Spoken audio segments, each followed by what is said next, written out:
حضرات محترم،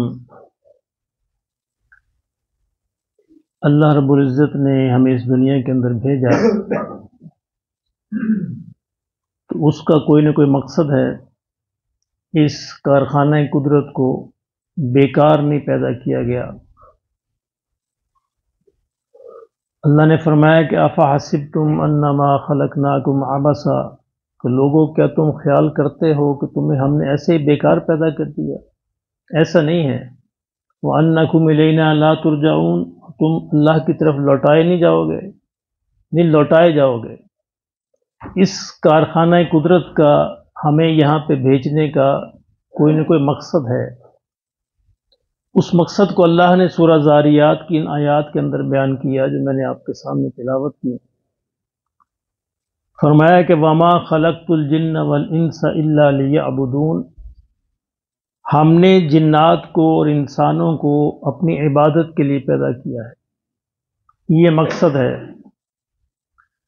اچھا، عبادت کے لیے اس سے پہلے فرشتے موجود تھے، کوئی کمی نہیں تھی۔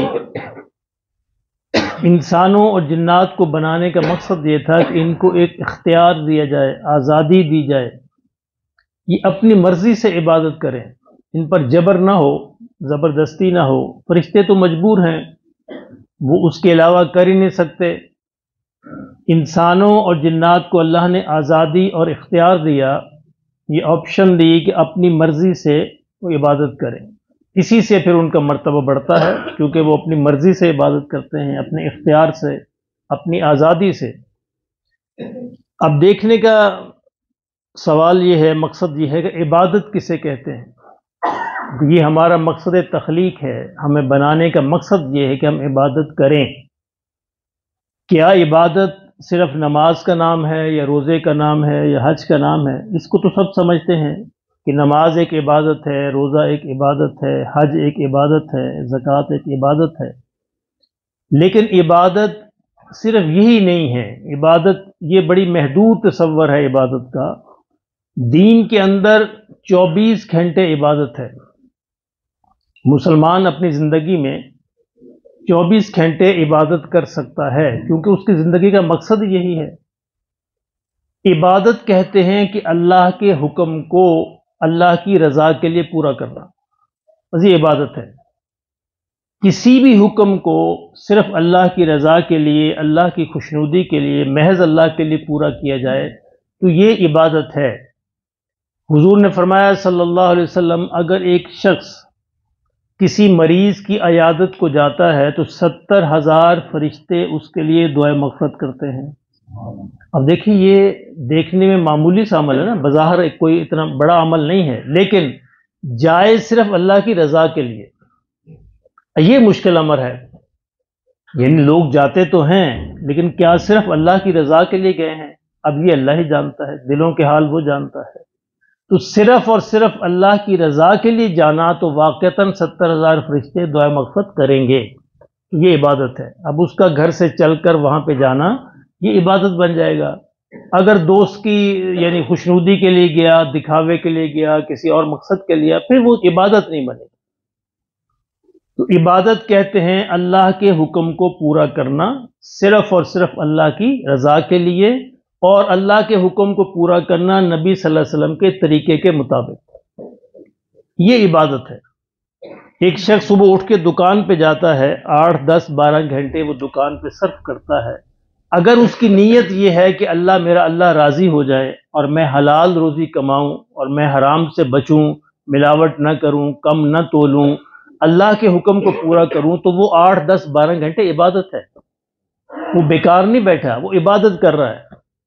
ایک شخص محنت کر رہا ہے، ایک شخص سڑک پہ کسی کام میں مزدوری کر رہا ہے، کہیں بھی کوئی کام کر رہا ہے، اور نیت یہ ہے کہ یا اللہ تیرا حکم ہے کہ رزق حلال کمایا جائے، میں تیرے حکم کو تیری رضا کے لیے پورا کر رہا ہوں۔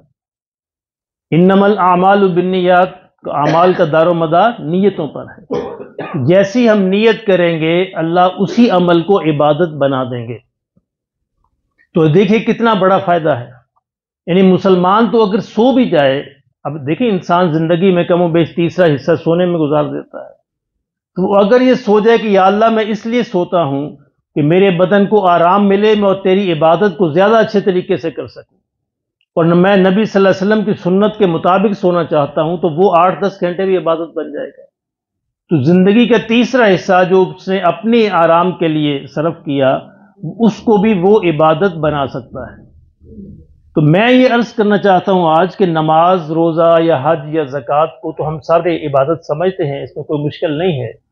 کچھ ایسی عبادات ہیں جن کو ہم بغیر کسی پیسہ خرچ کیے ہوئے اپنی زندگی میں لا سکتے ہیں، یعنی اس کو کوئی پیسہ خرچ نہیں ہوگا، اس پر کوئی محنت نہیں ہوگی، لیکن وہ عبادت ہماری زندگی کا حصہ بن جائے گی اور اللہ ہمیں اس پر اجر عطا فرمائے گا۔ آخرت میں اس پر اجر و انعام ملے گا، جیسا نماز پہ ملے گا، روزے اور حج پہ ملے گا، اس عبادت پر بھی ملے گا، چونکہ ہم نے اللہ کی رضا کے لیے اس کام کو کیا۔ دیکھیں، پہلی عبادت یعنی وہ ساری عبادات جن پر کچھ خرچ نہیں ہوتا، کوئی ٹائم نہیں لگتا، کوئی محنت نہیں کرنی پڑتی، صرف نیت کی تبدیلی کے ساتھ وہ عمل عبادت بن جائے گا۔ پہلی عبادت، چند عبادات ہیں جو ایک دو جمعے میں آپ کی خدمت میں عرض کروں گا۔ پہلی عبادت ذرا غور کریں، اس کا نام ہے قناعت۔ قناعت، اب قناعت سارے سمجھتے ہیں۔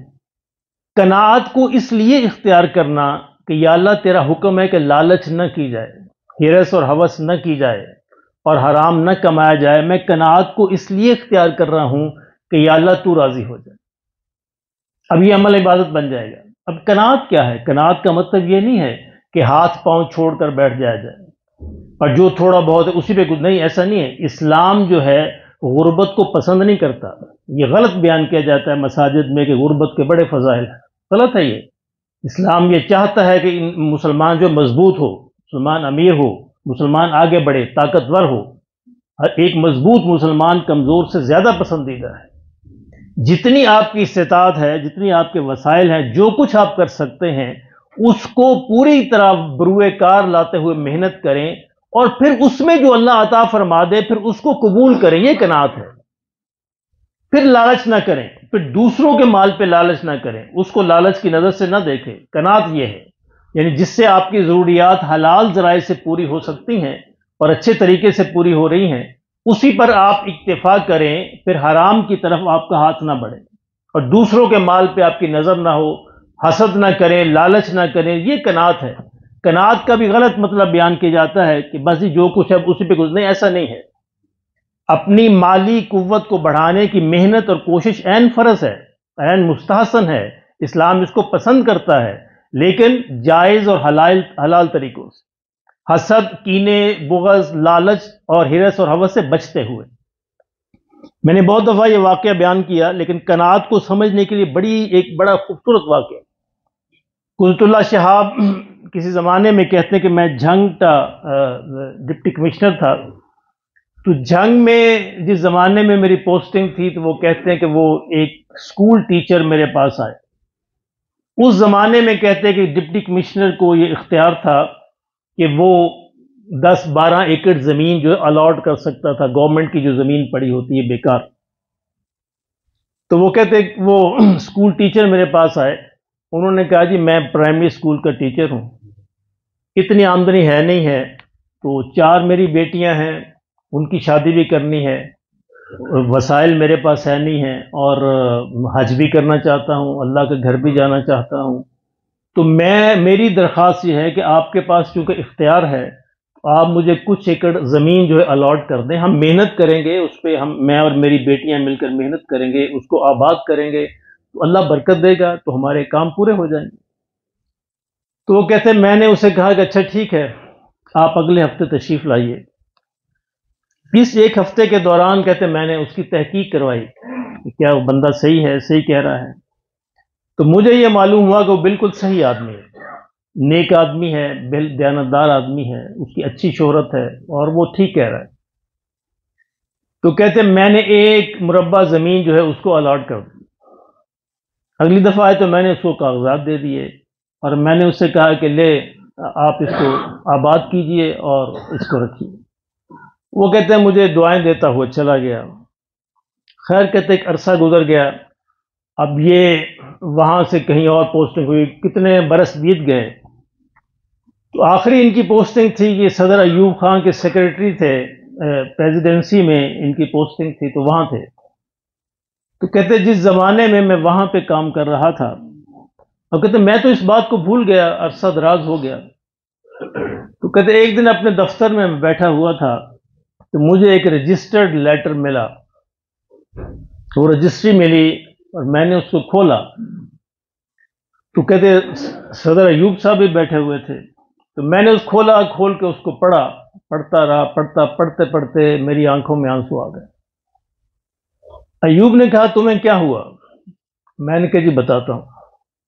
کہتے اس خط میں لکھا تھا کہ قدرت اللہ صاحب آپ تو مجھے بھول گئے ہوں گے لیکن میں آپ کو نہیں بھولا۔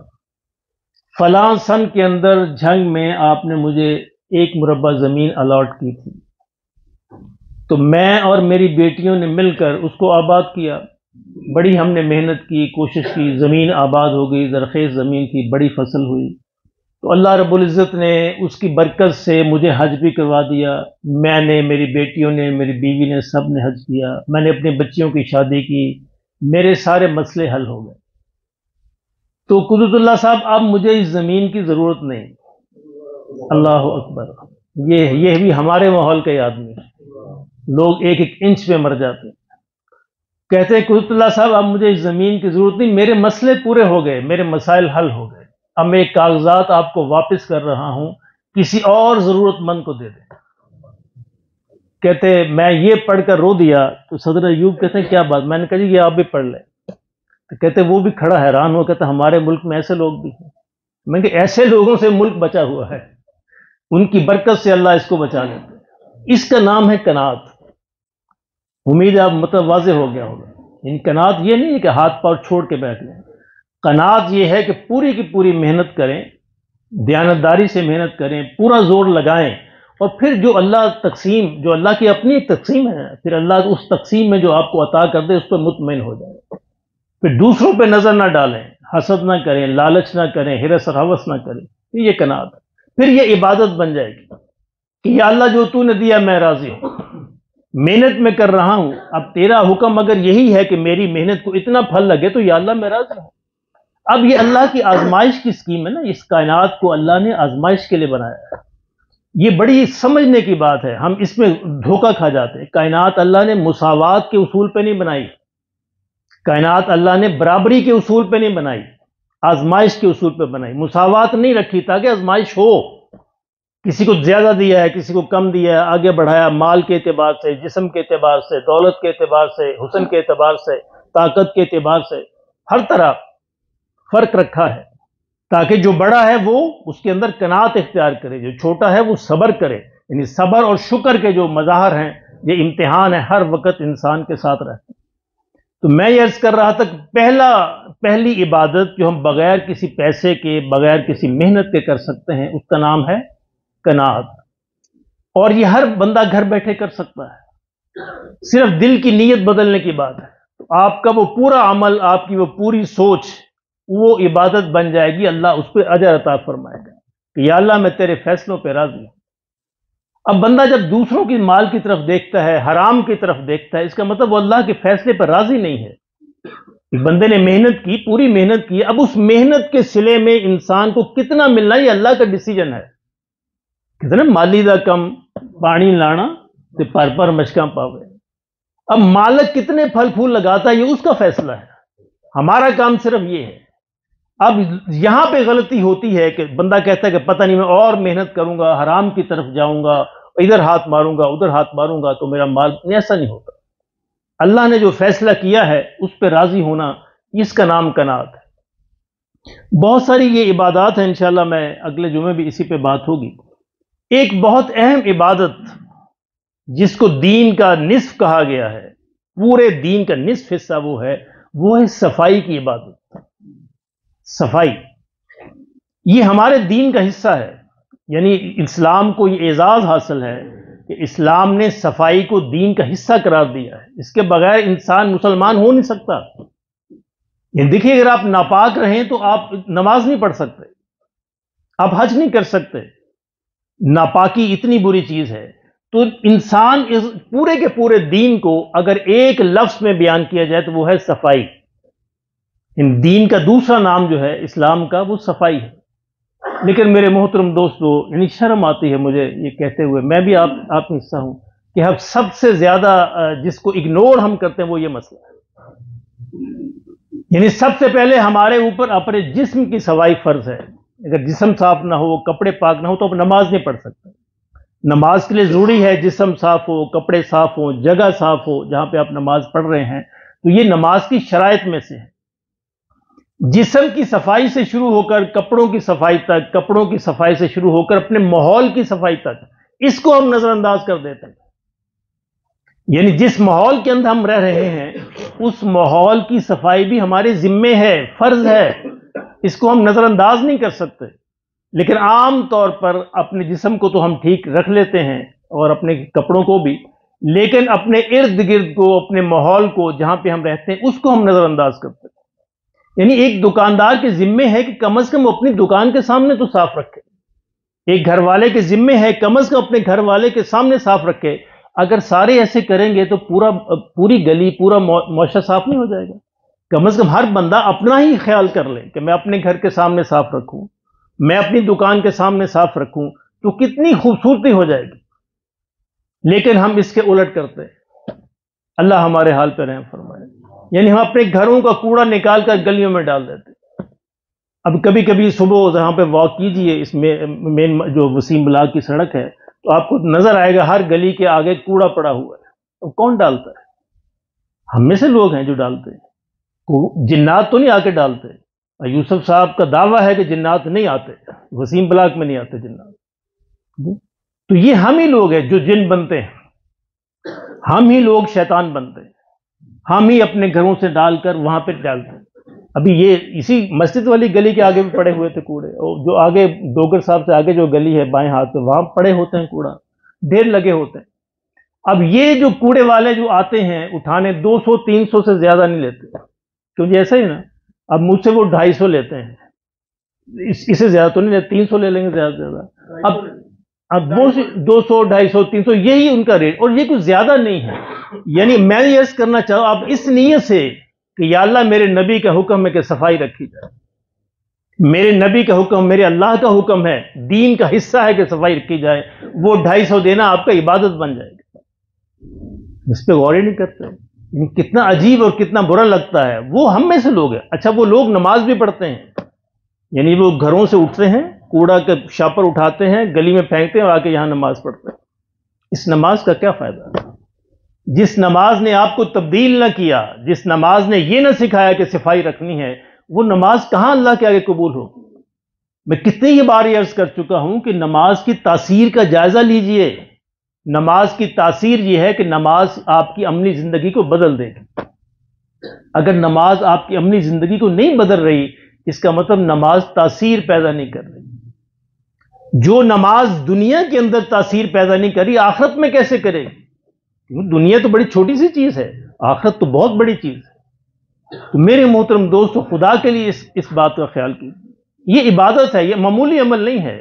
یعنی عبادت کی نیت سے کیجئے تو آپ کا یہ معمولی سا عمل، اگر کوئی شخص اس نیت سے اپنے گھر کے آگے جھاڑو دے دے کہ میرے گھر صاف نظر آئے، گلی صاف نظر آئے، تو اس کی عبادت کر رہا ہے، بیکار کام نہیں کر رہا. اگر کوئی اپنی دکان کے آگے اس لیے یہ صفائی کر دے کہ یہ عبادت ہے، میرے اللہ کا، میرے رسول کا حکم ہے، تو وہ عبادت کر رہا ہے. اور میں کسی کو تکلیف سے بچاؤں، اللہ اکبر. نبی صلی اللہ علیہ وسلم بتایا کہ راستے میں پڑے ہوئی تکلیف دہ چیز کا ہٹا دینا یہ صدقہ ہے. صحابہ نے پوچھا کہ ہم صدقہ نہیں، کہ ہمارے پاس تو مال نہیں ہے. آپ نے کہا کہ اس کون سا مشکل ہے، راستے سے کسی تکلیف دہ چیز کو ہٹا دو. صدقے کے لیے ضروری نہیں کہ آپ کے پاس مال ہی ہو. اس نیت سے کوئی صاف کر دے اپنے آگے، کسی اپنی دکان کے، مکان کے، گھر کے، اس نیت سے کہ تو وہ اس کا صدقہ ہو جائے گا، صدقے کا ثواب ملے گا. میں موٹر سائیکل کو اس طرح کھڑا کر دوں کہ راستے میں رکاوٹ پیدا نہ ہو، صدقے کا ثواب ملے گا. اب اس کی نیت یہ ہے. گاڑی کو میں اس طرح کھڑا کروں کہ لوگ آسانی سے گزر جائیں، صدقے کا ثواب ملے گا، کیونکہ اس کی نیت یہ ہے کہ لوگوں کے راستے میں رکاوٹ نہ ہو. تو یہ صفائی کرنا، یہ اپنے آپ کو صاف رکھنا، اپنے ماحول کو صاف رکھنا، اور پھر اس سے آگے بڑھ کر اپنی سوچوں کو صاف رکھنا. اپنے خیالات کو صاف رکھنا، اپنی روح کو صاف رکھنا. اب روح کو صاف کرنے کا عمل ہمارے بدن سے شروع ہوگا، ہمارے جسم سے شروع ہوگا، کپڑوں سے شروع ہوگا، پھر انشاءاللہ ہوتے ہوتے ہوتے وہ عمل روح تک پہنچے گا. لیکن اگر ہم نے یہ نہ کیا تو پھر روح وہیں کی وہیں رہے گی، پھر یہ بس ایک عادت سی بنے گی تھوڑے بہت، لیکن روح پہ اثر انداز نہیں ہوگی. اس لیے میرے محترم بھائی، اور عرض کرنے کا مقصد یہ، خدا کے لیے اس بات کا خیال کریں، اپنے گھروں کا کوڑا کرکٹ جو ہے وہ گلیوں میں نہ پھینکیں. 200-300 کو بڑی بات نہیں ہوتی، 200-300 دیجئے، اور اس نیت سے دیجئے کہ اللہ اس کے رسول کا حکم ہے، تو انشاءاللہ آپ کے یہ 200-300 قیامت کے دن آپ کے میزان میں تلیں گے، آپ کے لیے اجر کا باعث بنیں گے، ثواب کا باعث بنیں گے، بیکار نہیں جا رہا ہے. اور دوسری نیت کیجئے، میری وجہ سے، میرے کوڑا کرکٹ کی وجہ سے لوگ گندگی سے بچ جائیں، لوگوں کو تکلیف نہ ہو، بدبو نہ ہو. اب لوگ صبح صبح دن میں ہزاروں دفعہ بیان کر چکا ہوں، یہ صبح صبح 2-3 سکول ہیں یہاں پہ بنے ہوئے، اتنا وہ پانی ڈالتے ہیں کہ وہاں پہ کیچڑ ہو جاتا ہے. اب ان کو ثواب نہیں مل رہا، ثواب نہیں مل رہا، ان کو تکلیف دے رہے ہیں لوگوں کو. اب وہ تکلیف کا ان کو اذیت ملے گی، ان کو عذاب ملے گا، ان کے نامہ اعمال میں لکھا جائے گا. ان کو اس بات کی سمجھ نہیں آ رہی. معمولی سا ڈال دیں تاکہ تھوڑی سی مٹی وہ ختم ہو جائے، لیکن وہ اتنا ڈالتے ہیں کہ وہ وہاں پہ کیچڑ ہو جائے، لوگ پھسل سکتے ہیں. اب یہ اس کام کا کرنا جو ہے یہ ان کے لیے عذاب کا باعث بنے گا. وہ بیچارے اپنی طرف سے ثواب کر رہے ہیں، کوئی پھسل گیا خدا نہ خواستہ اور اس کا کوئی فریکچر ہو گیا تو ساری عمر کے لیے اس کو جہنم میں جلنا پڑے گا. بندہ یہ ہے، یہ اس کا مالک جو ہے اور یہ چھڑکنے والا ہے. ایک سکول والے سے میں نے کہا، تو اس نے کہا جی مجھے میرا مالک کہتا ہے، میں کیا کروں؟ میں نے کہا جی آپ دونوں ذمہ دار ہیں، آپ کم از کم اتنا تو کریں نا کہ آپ اتنا نہ کریں یہاں پہ کیچڑ ہو جائے، چلنا مشکل ہو جاتا ہے. تو پہلا عمل جو ہے آج میں نے آپ کو بتایا، وہ 2 چیزیں جو آپ بغیر پیسوں کے، بغیر محنت کے کر سکتے ہیں عبادت، وہ ہے قناعت، اور دوسرا عمل صفائی. جہاں بھی آپ کے لیے ممکن ہو، جتنا بھی ممکن ہو، اپنی صفائی، اپنے ارد گرد کی صفائی، ماحول کی صفائی کیجئے، اور اس نیت سے کیجئے کہ میرے اللہ اور رسول کا حکم ہے، تو انشاءاللہ یہ عمل آپ کے لیے عبادت بنے گا. اللہ مجھے بھی توفیق نصیب فرمائے، آپ کو بھی سنت عطا فرمائے.